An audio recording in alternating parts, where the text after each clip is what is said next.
Hello students, कैसे हैं आप सभी लोग। उम्मीद है आप सबकी पढ़ाई अच्छी चल रही होगी, आप सभी मज़े में होंगे। स्वागत है आप सबका आपके अपने चैनल कर प्रयास में। तो चलिए स्टूडेंट्स, शुरू करते हैं आज का वीडियो। और आज का टॉपिक है paper, article, workshop, seminar, conference and symposium. जिसमें से जो पहला है पेपर, ये इस वीडियो में हम लोग जानेंगे। तो ये जो पेपर है, क्या वो न्यूज़पेपर के बारे में है? क्या जो पेपर हम लोग इंग्लिश या हिंदी का रोज लेते हैं, समाचार पत्र जो हम लोग पढ़ते हैं, क्या उस पेपर के बारे में है? तो नहीं, ये किसी और पेपर के बारे में है। और उस पेपर को ही हम लोग समझेंगे, जानेंगे कि वो रिसर्च पेपर क्या होता है, उस रिसर्च पेपर के बारे में है। तो चलिए स्टूडेंट्स, इस वीडियो को शुरू करते हैं। तो पेपर क्या है? रिसर्च पेपर में refer to, research paper refer किया जाता है किसको? तीन चीज़ों को, है ना, या तीन चीज़ें इसमें आती हैं। पहला है एकेडमिक पेपर, इसको हम लोग स्कॉलरली पेपर भी कहते हैं, है ना। This is also called a scholarly paper which is published in academic journal and contains original research results और रिव्यूज एग्जिस्टिंग रिजल्ट्स। ठीक है, तो जो भी एग्जिस्टिंग रिजल्ट है उसका रिव्यू भी हो सकता है, या फिर ओरिजिनल रिसर्च रिजल्ट जो है वो भी हो सकता है। ये हमारा एकेडमिक पेपर कहलाता है।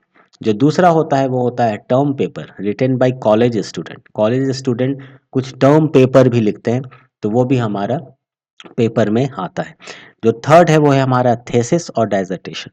तो जो भी थेसिस हम लोग लिखते हैं, जो पीएचडी स्टूडेंट थेसिस लिख रहे होते हैं, या एमएससी या बीएससी के स्टूडेंट जो है वो अपने 6 मंथ के किसी प्रोजेक्ट पर जो डाइजर्टेशन लिख रहे होते हैं, वो हमारा पेपर में ही आता है। तो document submitted in support of a candidature for a degree or professional qualification representing the author's research and finding। तो जो भी ऑथर है उसका जो भी रिसर्च है या उसका जो भी फाइंडिंग है वो जो लिखा रहता है, ताकि वो ये बता सके कि वो किसी डिग्री या प्रोफेशनल क्वालिफिकेशन के लिए अपना कैंडिडेचर बतला सके, है ना। कहने का मतलब यही है कि जो भी कैंडिडेट हैं पीएचडी के, या जो भी कैंडिडेट हैं बीएससी या एमएससी के, है ना, आप किसी प्रोजेक्ट में जब जाते हो या किसी वर्क को जब आप परफॉर्म करते हो, है ना, तो आप थेसिस लिखते हो या आप डाइजर्टेशन लिखते हो, है ना। तो जो भी आपका रिसर्च होता है या जो भी आपके फाइंडिंग्स होते हैं, आप उस चीज़ को उसमें मेंशन करते हो, ठीक है। तो वो आपका थेसिस या डाइजर्टेशन कहलाता है। ये भी अपना पेपर के ही अंदर में आता है, ठीक है। तो डिटेल में थोड़ा सा पढ़ते हैं कि आखिर ये तीनों चीज़ें क्या हैं। तो सबसे पहला है scholarly paper, that is academic paper, है ना। तो इन academic publishing, a paper is an academic work that is usually published in an academic journal। बहुत सारे academic journal हैं, उनका इंडेक्सिंग होता है ना। तो उस पर्टिकुलर जर्नल में जब आप अपने वर्क को, अपने रिसर्च वर्क को आप पब्लिश करते हो, तो वो स्कॉलरली पेपर कहलाता है। It contains original research result और रिव्यूज एग्जिस्टिंग रिजल्ट। यानी आपने अगर ओरिजिनल वर्क किया है तो ये ओरिजिनल रिसर्च रिजल्ट कहलाएगा, या बहुत सारे वर्क को देख करके आपने उसमें से रिव्यू बनाया है, तो वो आपका रिव्यू पेपर कहलाएगा। Such a paper also called an article, इसी को हम लोग आर्टिकल भी कहते हैं या रिसर्च पेपर भी कहते हैं। Will only be considered valid if it undergoes a process of peer review by one or more referees who are academics in the same field, who check that who check that the content of the paper is suitable for publication in the journal। And this is very very important। ये चीज़ें शुरुआत में students नहीं जान पाते, बच्चे नहीं जान पाते, है ना। और होता क्या है कि आप देखना, आज के डेट में जब आप कुछ अपना रिसर्च वर्क पब्लिश करने जाओगे, या अपना जो भी रिव्यू पेपर आप अगर लिख रहे हो वो आप अगर पब्लिश करने जाओगे, इंटरनेट पे खोजोगे, तो देखना आपको मिलेगा 500 रुपये में पेपर पब्लिश कराइए, 1500 रुपये में पेपर पब्लिश कराइए, 3000 रुपये में पेपर पब्लिश कराइए, ठीक है।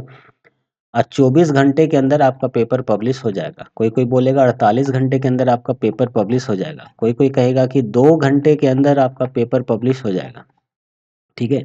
और हमारा जो पेपर, मतलब हमारा जो जर्नल है वो फलाने से इंडेक्स्ड है, फलाने से इंडेक्स्ड है, फलाने से इंडेक्स्ड है, ठीक है।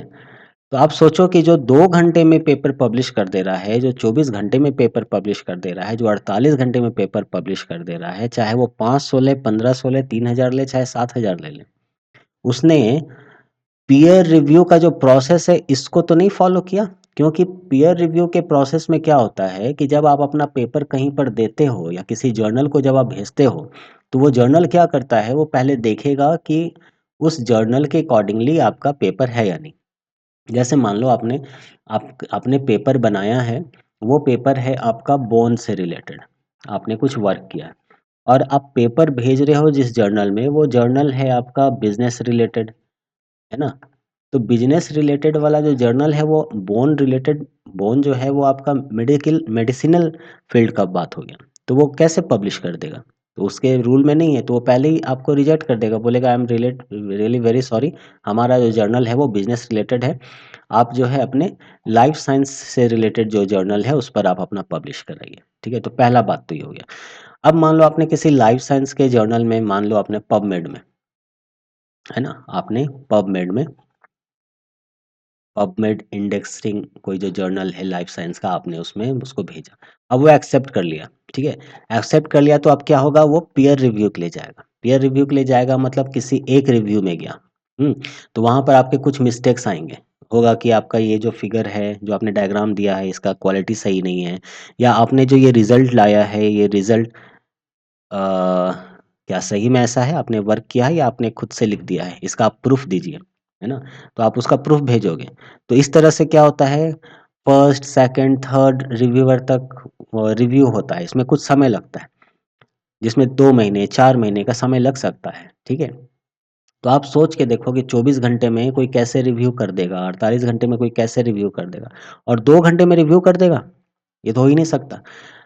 तो किसी भी आर्टिकल को जब आप पब्लिश कराते हैं और उसका जब वैलिडिटी का बात करते हैं कि वो वैलिड है या नहीं है ना? तो वो किन चीज़ों पर डिपेंड करेगा कि वो आपका पीयर रिव्यू है या नहीं है। It'll will only be considered valid, वो तभी वैलिड कंसिडर होगा, और ये बहुत इम्पोर्टेंट है, बहुत इम्पोर्टेंट। आपने मेहनत करके कोई, आपने एक पर्टिकुलर चीज़ पर वर्क किया, एक्सपेरिमेंट किया या जो भी आपने रिसर्च किया, और आप जो है पीयर रिव्यू में आपने पब्लिश नहीं किया है, या आपका पीयर रिव्यू नहीं हो रहा है, या इन ये वेबसाइट लिख भी देते हैं पीयर रिव्यूड, है ना? लेकिन आप खुद सोचो, अपनी अकल लगाओ, बेकारों में ना जाओ, आप सोचो कि 2 घंटे में कोई पीयर रिव्यू कर देगा? नहीं करेगा। तो आपका जो 4 महीने का 6 महीने का जो मेहनत है, वो तो बर्बाद हो गया। क्योंकि आप जब कहीं पर उस पेपर को लेके जाओगे और कोई उस जर्नल को देखेगा, बोलेगा भाई ये जर्नल तो फेक है, क्योंकि ये 2 घंटे में आपका पीयर रिव्यू नहीं हो सकता है, तो हम आपके इस पेपर को वैलिड नहीं मान सकते। यानी आपने मेहनत करके ईमानदारी से वो वर्क किया, लेकिन वो जर्नल में जब आप पब्लिश कर लिए तो लोग ये कह सकते हैं कि आपने डेटा मैनिपुलेट किया है, इसका मतलब, है ना, आपका पीयर रिव्यू ही नहीं है, राइट? कहने का मतलब समझ रहे हो ना ये चीज़? तो इसलिए peer review होना बहुत जरूरी है। Who check that the content of the paper is suitable for publication in the journal. अब पेपर में undergo a series of reviews, देखो लिखा है ना, series of reviews होते हैं उसमें, एडिशंस होते हैं एंड रीसबमिशन होता है, before finally being accepted. Finally accept होने से पहले ये सारे प्रोसेस होते हैं, उसमें रिव्यू होगा, कुछ एडिशन होगा, है ना, रीसबमिशन होगा, आप फिर से उसको सबमिट करिए, है ना, आप अपना जो रिजल्ट भेजे हो वो कैसे है, वो अपना डेटा फिर से सबमिट करिए, जो भी वो चीज़ें होंगी। तो लास्टली आपका एक्सेप्ट होगा या रिजेक्ट होगा फॉर पब्लिकेशन, तो उनको लगेगा कि नहीं चीज़ें सब सही बात है, अच्छे से इसने किया है, तब वो एक्सेप्ट कर लेगा या फिर रिजेक्ट कर देगा। This process typically takes several months, मैंने कहा ना 2 महीने 4 महीने 6 महीने 8 महीने, जैसे कभी कभी 1 साल जैसा भी लग जाता है इस समय। पहले के टाइम में तो 2-2 3-3 5-5 साल लग जाता था, पर अब क्योंकि थोड़ा सा चीज़ें चीज़ें फास्ट हो गई हैं, तो 6 मंथ के अंदर भी ये चीज़ सारी प्रोसेस कंप्लीट हो जाती हैं। Next, there is often a delay of many months और in some subjects over a year, सालों साल लग जाते हैं किसी किसी सब्जेक्ट में, before an accepted manuscript appears, जब तक वो एक्सेप्टेड ना हो, तो एक्सेप्ट होने से पहले बहुत सारा समय लग जाता है। ठीक है, सम जर्नल्स पर्टिकुलरली न्यूअर वंस, है ना, जो नए नए जर्नल्स हैं वो क्या करते हैं, are now published in electronic form only. पहले क्या होता था कि आपको हार्ड फॉर्म में ये होता था ना, तो वो बुक वगैरह में पब्लिश होता था। अब वो लोग क्या करते हैं, इलेक्ट्रॉनिक फॉर्म में पब्लिश कर देते हैं। ठीक है।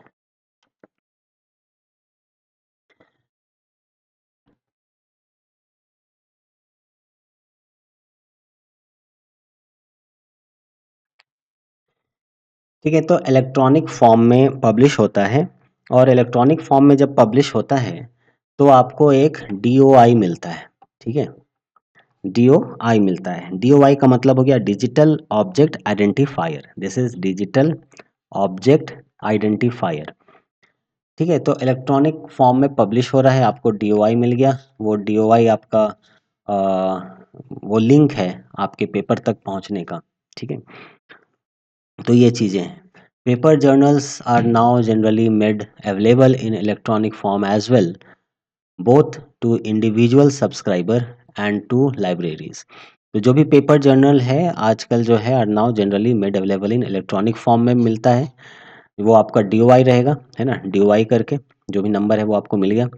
साथ ही साथ वो बोथ टू इंडिविजुअल सब्सक्राइबर, जो भी इंडिविजुअल सब्सक्राइबर है उसको भी जाएगा, एंड टू लाइब्रेरीज, लाइब्रेरी जो है वहाँ भी भेज दिया जाता है। ठीक है, ताकि एक कॉपी डीवाई के फॉर्म में रहे, एक कॉपी इंडिविजुअल को चला जाए, एक कॉपी लाइब्रेरी में भी चला जाए।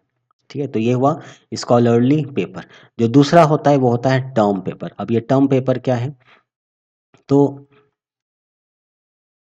Term paper is a research paper written by students over an academic term. उस पूरे एकेडमिक टर्म में स्टूडेंट ने जो भी लिखा है अपने रिसर्च वर्क को, वो हमारा टर्म पेपर कहलाता है। Term papers are generally intended to describe an event, किसी भी एक इवेंट को या किसी भी एक कॉन्सेप्ट को, आर्ग्यू को, है ना, डिस्क्राइब करने में टर्म पेपर लिखा जाता है। A term paper is a written original work discussing a topic in detail. किसी भी एक टॉपिक को जब डिटेल में डिस्कस करते हैं तो ये ओरिजिनल वर्क है जो लिखा जाता है, usually several typed pages in length and is often due at the end of a semester और सेशन। किसी भी सेशन में या किसी भी सेमेस्टर में आप इस चीज़ को जब लिखते हैं, बहुत सारे पेजेस इसमें रहते हैं, है ना, और क्योंकि आप डिटेल में लिख रहे हो किसी भी पॉइंट पर, है ना, आपका ओरिजिनल वर्क है, तो ये आपका टर्म पेपर कहलाता है। There is much overlap between the terms, that is research paper and term paper. The phrase term paper was originally used to describe a paper, usually a research based paper, that was due to the end of the term, either a semester or session, depending on which unit of measure a school used. Common usage has term paper and research paper as interchangeable. बहुत लोग term paper research paper को आपस में interchange कर लेते हैं, लेकिन ये सही नहीं है। But this is not completely accurate, बात भी सही है, ये सही नहीं है ना। रिसर्च पेपर और टर्म पेपर एक दूसरे से आप रिलेट नहीं कर सकते हो। Research paper is completely different, your term paper is different. Not all term papers involve academic research, बिल्कुल सही बात है।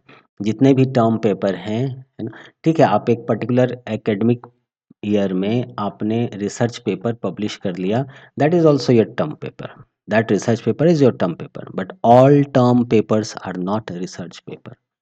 ठीक है, so not all term papers involve academic research and not all research papers are term paper. मान लो कि हमने, मान लो आप ग्रेजुएशन में हो सपोज लो, या मान लो आप मास्टर कर रहे हो, ठीक है, आप एमएससी में कर रहे हो, आप एमएससी कर रहे हो, आपने एक पर्टिकुलर टॉपिक पर वर्क किया, तो एमएससी तो 2 साल का होता है, यानी 4 सेमेस्टर होता है, first semester, second semester, third semester, fourth semester.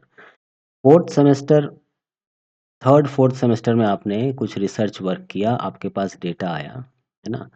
अब एमएससी आपका कंप्लीट हो चुका है, अब आप पीएचडी करने को गए हो, है ना, अब आप पीएचडी करने को गए हो। तो पीएचडी के सेकंड ईयर में आपका ये एमएससी का जो पेपर था वो पब्लिश हुआ है, तो वो आपका रिसर्च पेपर है, ना कि आपका टर्म पेपर है ना। अगर इसी बीच में आपका वो हो जाता है तब वो टर्म पेपर कहला जाएगा, अदरवाइज दैट इज सो सारे टर्म पेपर रिसर्च पेपर नहीं होते और सारे रिसर्च पेपर जो है वो टर्म पेपर नहीं होते, ठीक है। इन द प्रेजेंट डे, आज के डेट में क्या है, an entire industry has sprung up to provide plagiarised plagiarised pre written और custom written term papers to student, ठीक है। बहुत सारे ऐसे इंडस्ट्री आ चुके हैं मार्केट में, है ना, जो भरे पड़े हैं ऐसे बहुत सारे, है ना, कि पहले से लिखे हुए हों, या आपके अकॉर्डिंगली आप कस्टम रिटर्न भी कर सकते हो, आपके अकॉर्डिंगली आप उस पेपर को लिख सकते हो, प्लैग फ्री हो सकता है वो, है ना, प्लैगरिज्म भी चेक हो जाए उस समय। तो ये सारे चीज़ आज के डेट में प्रेजेंट है। Use of such paper is frowned upon by educator and administrator, and submission of these work is considered plagiarism। मतलब यहाँ वहाँ का कुछ ना कुछ मिला जुला करके कर दिया जा रहा है, यानी इसमें प्लेगरिज्म बहुत भरा हुआ होगा, इसलिए इसको नहीं लिया जाता है, नहीं एक्सेप्ट किया जाता है। And grounds for disciplinary action on the basis of academic dishonesty. तो आपका अगर खुद का है, आप मेहनत कर रहे हो, खुद से लिख रहे हो, दैट इज़ डिफरेंट, बट आप अगर इस तरह के जो भी सॉफ्टवेयर हैं उसको यूज़ करके आप इस तरह से टर्म पेपर लिखते रहे हो, तो दैट इज़ नॉट गुड। सो ये ऑनेस्टी का काम नहीं है, एकेडमिक ऑनेस्टी आप परफॉर्म नहीं कर रहे हो, आप एकेडमिक डिसऑनेस्टी की तरफ जा रहे हो, इसलिए इसको एक्सेप्ट नहीं किया जा सकता है, ठीक है। तो ये है आपका टर्म पेपर। जो तीसरी चीज़ है वो आती है पेपर के कॉन्टेक्स्ट में, वो है थेसिस और डाइजर्टेशन। सो अ डिजर्टेशन और थेसिस इज अ डॉक्यूमेंट, ये क्या है, एक तरह का डॉक्यूमेंट है जो सबमिट किया जाता है in support of candidature for an academic degree और professional qualification, presenting the author's research and finding. जब तक आप थेसिस सबमिट नहीं करोगे, आपका पीएचडी कंप्लीट नहीं होगा। आप जब तक डाइजर्टेशन सबमिट नहीं करोगे, आपको एमएससी या ग्रेजुएशन की डिग्री नहीं मिलेगी, ठीक है। ऐसी चीज़ें होती हैं, है ना, यानी जो भी आपने काम किया है, आप उस वर्क को अपने फाइंडिंग को आप जब तक डॉक्यूमेंट के फॉर्म में सबमिट नहीं करते हो, आपका कैंडिडेचर कंप्लीट नहीं होगा। इन सम कंट्रीज, कुछ कुछ कंट्री में या कुछ कुछ यूनिवर्सिटी में, the word thesis or a cognate is used as part of the bachelor's or master course, ठीक है। While dissertation is normally applied to a doctorate, while in others the reverse is true। किसी किसी country में क्या होता है कि जब आप बैचलर कर रहे होते हो या मास्टर कोर्स में रहते हो, तो आप जो डॉक्यूमेंट सबमिट करते हो ना, उसको थेसिस कहा जाता है। और जब आप पीएचडी कर रहे हो, डॉक्टरेट कर रहे हो, तो जो डॉक्यूमेंट आप सबमिट करते हो उसको डाइजर्टेशन कहा जाता है। लेकिन इसका ठीक उल्टा भी किसी किसी कंट्री में होता है, जैसे हमारे देश में, है ना, हमारे इंडिया में, हमारे भारत में चीज़ें क्या हैं कि जब आप बीएससी में हो, है ना, या आप एमएससी में हो, तब जब आप कोई डॉक्यूमेंट सबमिट करते हो तो वो डाइजर्टेशन कहलाता है, और जब आप पीएचडी में अपने उस डॉक्यूमेंट को सबमिट करते हो तो वो थेसिस कहलाता है, ठीक है।